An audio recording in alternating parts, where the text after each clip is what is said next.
નમસ્કાર, નજર ન્યૂઝમાં આપનું હાર્દિક સ્વાગત છે. હું આપની સાથે અજય વાઘેલા. આવો જોઈએ આજના મુખ્ય સમાચાર. કરજણમાં દારૂબંધીના ધજાગરા કરતા દ્રશ્યો સામે આવ્યા છે. સંસ્કાર કેન્દ્રમાં દારૂની ખાલી બોટલો જોવા મળતા ચકચાર મચી જવા પામી છે.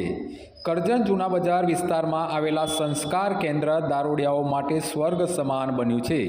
કરજણ નગરપાલિકાના સંસ્કાર કેન્દ્રમાં જ્યાં જુઓ ત્યાં ખાલી દારૂની બોટલો, પાણીની સોડાની બોટલો, દારૂ પીવા માટે વપરાયેલા પ્લાસ્ટિકના ગ્લાસ અને ચાખણાના ખાલી પાઉચો જોવા મળી રહ્યા છે. પાલિકાના ધૂળ ખાધા સાધનોની અંદર પણ દારૂની ખાલી બોટલો જોવા મળી હતી. નજીકમાં આવેલી આંગણવાડીની સામે ખુલ્લા મેદાનમાં પણ મોટી સંખ્યામાં દારૂની ખાલી બોટલો જોવા મળતા દારૂબંધીના ધજાગરા ઉડ્યા હતા.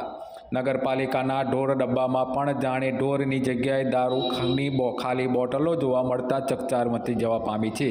અસામાજિક તત્વોએ જાણે સંસ્કાર કેન્દ્રને નશા કરવાનો અડ્ડો બનાવી દેવામાં આવ્યો હોય તે પ્રકારના દ્રશ્યો સામે આવ્યા છે અને દારૂબંધીના ધજાગરા જોવા મળી રહ્યા છે. મહેન્દ્ર સોલંકી, ચીફ ઓફિસર, કરજણ નગરપાલિકા.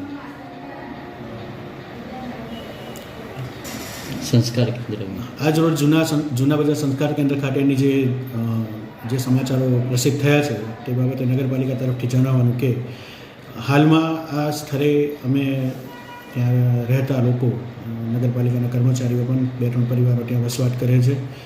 ફાયર સ્ટેશનનો પણ સ્ટાફ ત્યાં છે. હાલમાં કોઈ ત્યાં સિક્યુરિટીની વ્યવસ્થા નથી, પરંતુ આ ઘટના શા માટે બની છે એના માટે જવાબદારો સામે અમે ચોક્કસપણે પગલાં ભરીશું.